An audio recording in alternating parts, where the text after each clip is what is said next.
bom dia, boa tarde ou boa noite. Esse trabalho foi realizado pelos alunos Isabela, Guilherme e Juan, do primeiro período de Biologia Celular no IF Sudeste em 2026. Ao decorrer do vídeo, iremos aprender sobre George McGrath e entenderemos sua importância e relevância para a ciência no Brasil e no geral. Olá a todos! Hoje vamos conhecer um pouco mais sobre George McGrath, o cientista que revelou o Brasil ao mundo. Hoje vamos conhecer a história de George McGrath, um cientista alemão que teve um papel fundamental no desenvolvimento da ciência no Brasil durante o século XVII. Embora seu nome não seja tão conhecido quanto o de outros cientistas famosos, suas descobertas ajudaram a transformar a forma como o mundo enxergava a natureza brasileira. McGrath foi astrônomo, geógrafo, cartógrafo, botânico e zoólogo. Em apenas 33 anos de vida, realizou pesquisas que ainda hoje são reconhecidas por estudiosos de diversas áreas. Para entender a importância de seu trabalho, vamos começar conhecendo um pouco sobre as origens de sua formação. McGrath nasceu em 20 de setembro de 1610 na cidade de Liebstedt, localizada na região saxônica, atual Alemanha. Ele cresceu em uma família que valorizava muito a educação. Seu pai era professor, organista de cidade, enquanto sua mãe vinha de uma família religiosa e instruída. Desde pequeno, McGrath demonstrava grande interesse pelos estudos. Além disso, possuía um talento especial para o desenho e a pintura. Essas habilidades seriam muito importantes no futuro, pois permitiria que ele registrasse com grande precisão os animais, plantas e paisagens que encontraria durante suas expedições científicas. Quando tinha apenas 17 anos, iniciou uma longa jornada acadêmica por várias universidades europeias. Durante seus estudos, aprofundou o conhecimento matemático, astronômico, medicina, geografia, botânica, farmácia e cartografia. Por dominar tantas áreas diferentes do conhecimento, McGrath pode ser considerado um verdadeiro polimata, ou seja, uma pessoa com grande conhecimento em diversas disciplinas. Em 1636, ele conheceu a Holanda e passou a estudar na Universidade de Leiden, um dos maiores centros científicos da Europa naquele período.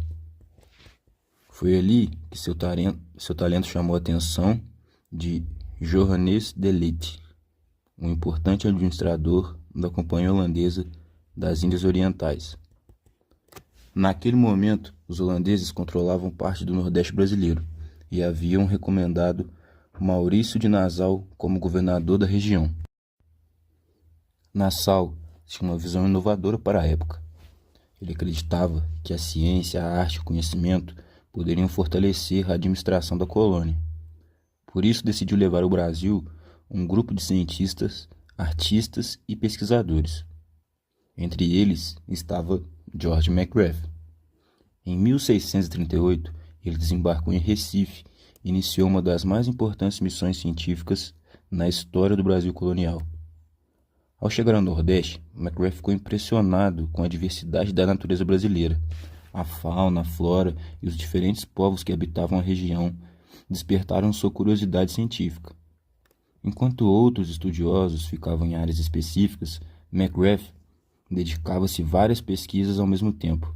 Ele observava os céus, produzia mapas, estudava animais, catalogava plantas e registrava informações geográficas. Uma de suas maiores realizações foi a construção do primeiro Observatório Astronômico das Américas. O observatório foi instalado no Palácio de Friburgo, residência oficial de Maurício de Nassau, localizado em Recife. Utilizando instrumentos modernos para a época, como lunetas, equipamentos de medicação, McGrath realizou observações detalhadas do céu e do hemisfério sul. Ele registrou eclipses solares e lunares, acompanhando o movimento dos planetas e fez importantes anotações astronômicas. Esses estudos ajudaram a ampliar o conhecimento científico europeu sobre uma região do céu que ainda era pouco conhecida. Além disso, suas observações contribuíram para melhorar cálculos utilizando na navegação e na produção de mapas. Mas McGrath não se limitava ao trabalho realizado no observatório. Ele também organizou grandes expedições pelo interior do Nordeste brasileiro. Durante essas viagens, percorreu áreas que atualmente pertencem ao estado do Pernambuco, Alagoas, Paraíba, Rio Grande, Nordeste e Ceará. As condições eram extremamente difíceis, as temperaturas eram elevadas, os caminhos eram longos e muitas regiões apresentavam vegetações espinhosas típica da Caatinga. Mesmo assim, McGrath seguia colecionando informações. Ele observava animais, recolhia plantas, realizava medições geográficas e registrava tudo em seu caderno de campo. Para proteger suas descobertas, desenvolveu um sistema próprio de escrita codificada. Essa cifra misturava símbolos matemáticos, palavras em latim e elementos da língua grega, para seu único entendimento sobre o que ele pesquisava.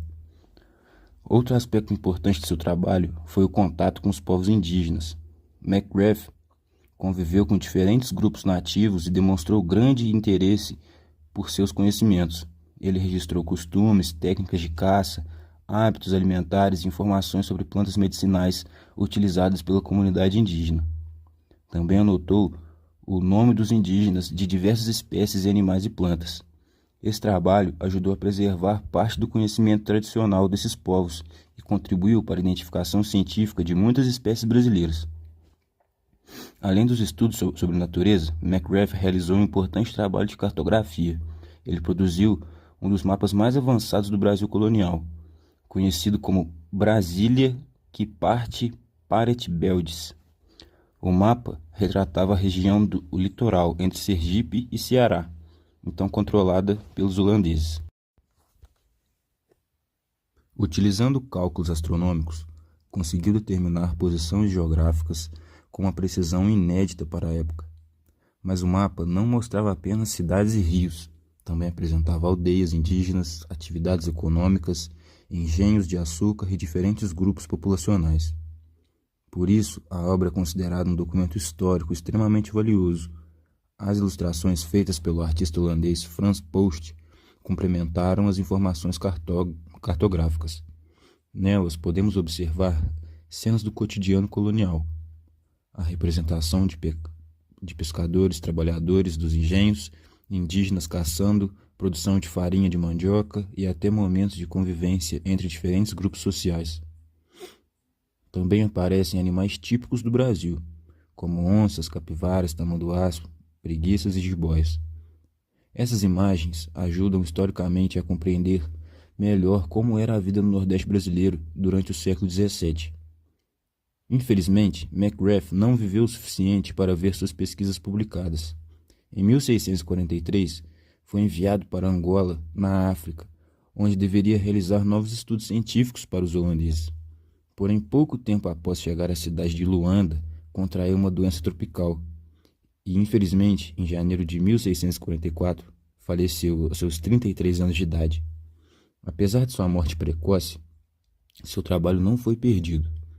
Anos depois, suas pesquisas foram reunidas e publicadas na obra Histórias Naturalis Brasília. Esse livro tornou-se a primeira grande obra científica dedicada à fauna e à flora brasileira. Graças aos registros de McGrath, o mundo passou a conhecer melhor a extraordinária bibliodiversidade do Brasil. Sua contribuição para a astronomia, geografia, cartografia e zoologia continua sendo reconhecida até hoje nos dias atuais. Para concluir, podemos afirmar que McGrath foi uma das mais importantes mentes científicas que estudaram o território brasileiro. Seu olhar curioso, seu rigor científico e sua dedicação permitiam que muitos aspectos da natureza e da cultura brasileira fossem documentados pela primeira vez. Mesmo após quase 4 séculos, seu legado continua vivo e serve de inspiração para pesquisadores de todo o mundo. Curiosidade: o astrônomo McGrath construiu o primeiro observatório astronômico das Américas no telhado do casarão do Conde Maurício de Nassau, no Recife, em 1639. Equipado com lunetas, o espaço marcou o início da astronomia e das ciências exatas, com o uso de telescopia no hemisfério sul. Marcograph foi o responsável por introduzir a luneta como ferramenta científica na América do Sul. Suas anotações celestes eram tão preciosas que séculos depois continuaram a surpreender astrônomos pela exatidão dos cálculos. George Marcograph foi um pioneiro que se destacou no século XVII por suas magníficas obras e pesquisas científicas, e por isso foi o escolhido pelo grupo para ser relembrado. Vamos dar continuidade ao seminário do naturalista George Marcgrave, também conhecido no Brasil como George Marcgrave. É um dos capítulos mais fascinantes da história da ciência. Em uma época em que o Novo Mundo era visto apenas como uma fonte de riquezas a serem exploradas, Marcgrave então olhou para o Brasil com os olhos de um cientista moderno. A sua trajetória é impressionante e foi marcada por uma erudição e por um fim trágico e precoce aos 33 anos. Vou falar um pouco sobre a cronologia detalhada da sua jornada, desde as origens na Alemanha até o seu fim na África, e suas memórias póstumas também.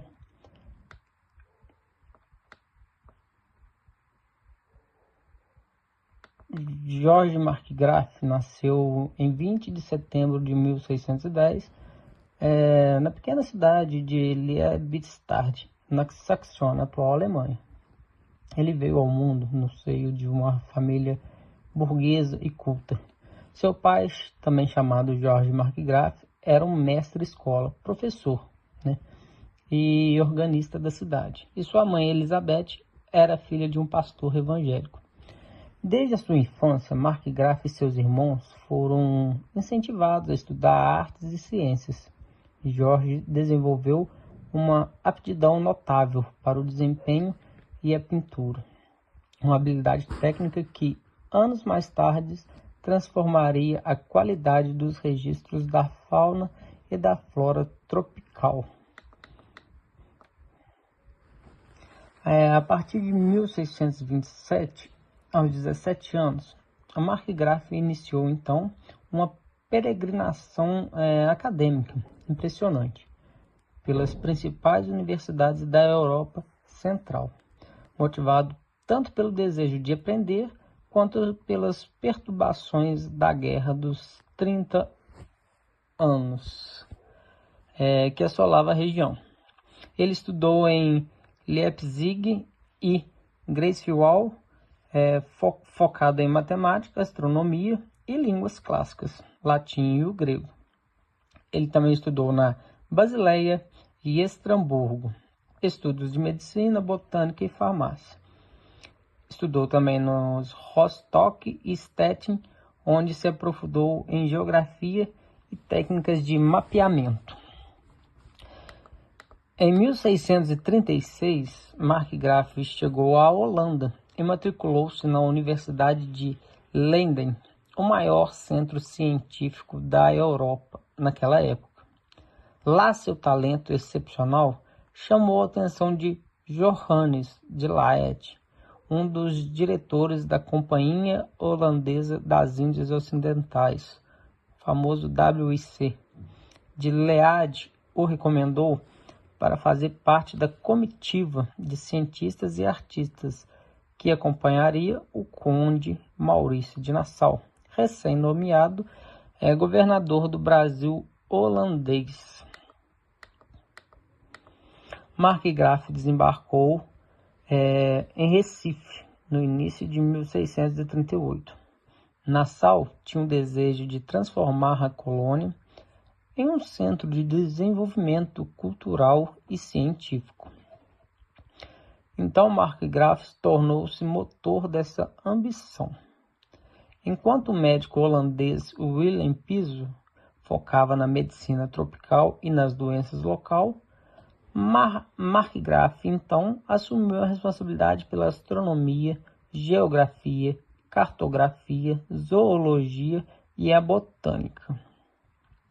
Nassau construiu para Markgraaff uma torre de observação em sua residência, o Palácio de Friburgo, no Recife. A estrutura tornou-se o primeiro observatório astronômico das Américas, equipado com quadrantes e sextantes. Markgraaff, então, mapeou sistematicamente o céu do hemisfério sul, muito menos conhecido que o do norte. Registrou detalhadamente o eclipse solar de 1º de setembro de 1640. Markgraaff não se limitou ao conforto de Recife. Ele realizou pelo menos 3 grandes expedições ao interior selvagem, avançando por territórios que hoje correspondem aos estados de Alagoas, Pernambuco, Paraíba, Rio Grande do Norte e o Ceará. A pé ou a cavalo, enfrentando o calor e a vegetação espinhosa da caatinga, ele coletava plantas, caçava animais e fazia anotações minuciosas para evitar que outros roubassem suas descobertas. Markgraaff escrevia suas notas de campo em um sistema de código-cifra criado por ele próprio, misturando grego, latim e símbolos matemáticos para evitar cópias futuras. Como falava várias línguas, ele também conviveu intensamente com os povos indígenas, especialmente os Tapuiás e Tarairus, documentando sua cultura, seus hábitos e que era crucial para a ciência, os nomes originais em tupi de cada animal e planta que ele encontrava.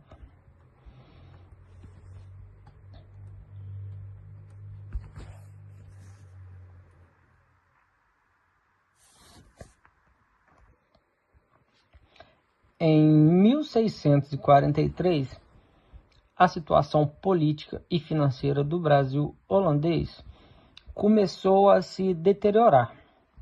Maurício de Nassau preparava sua saída e o financiamento para as pesquisas científicas escasseou. Markgraaff queria desesperadamente voltar para a Europa para decifrar suas notas e publicar suas grandes obras. No entanto, a administração das companhias das Índias Ocidentais tinha outro plano. Em 1641, os holandeses haviam conquistado a região de Luanda, em Angola, controlando o tráfico de escravos para o Brasil. As companhias das Índias Ocidentais precisavam de mapas precisos daquela região africana e de um inventário de suas riquezas naturais. Devido à sua competência inigualável, Markgraaff foi ordenado a embarcar para a África. Ele chegou a Luanda no início de 1644. O plano era passar alguns meses mapeando a costa e o interior angolano, antes de finalmente receber permissão para retornar à pátria. O plano nunca se concretizou. Pouco tempo depois de sua chegada no auge do inverno africano, George Markgraaff foi acometido por uma doença, uma violenta febre tropical. Os historiadores apontaram para malária ou febre amarela. Sem os recursos médicos adequados e debilitado pelos anos de expedições severas no Brasil, o naturalista George Markgraaff não resistiu e veio a falecer em agosto de 1644, em Luanda, Angola, com apenas 33 anos. Ele foi enterrado em solo africano em uma sepultura que se perdeu no tempo. Quando Markgraf morreu, seus manuscritos codificados, como os mapas e centenas de desenhos e aquarelas originais, estavam espalhados entre o Recife e a Europa. Maurício de Nassau recuperou esse material e o entregou a Johannes de Laet, em Leyden. De Laet passou anos decifrando a escrita cifrada de Markgraf. Ele organizou as notas do jovem astrônomo e as reuniu com os tratados médicos de Willem Piso. O resultado foi a publicação, em 1648, da História Natural do Brasil.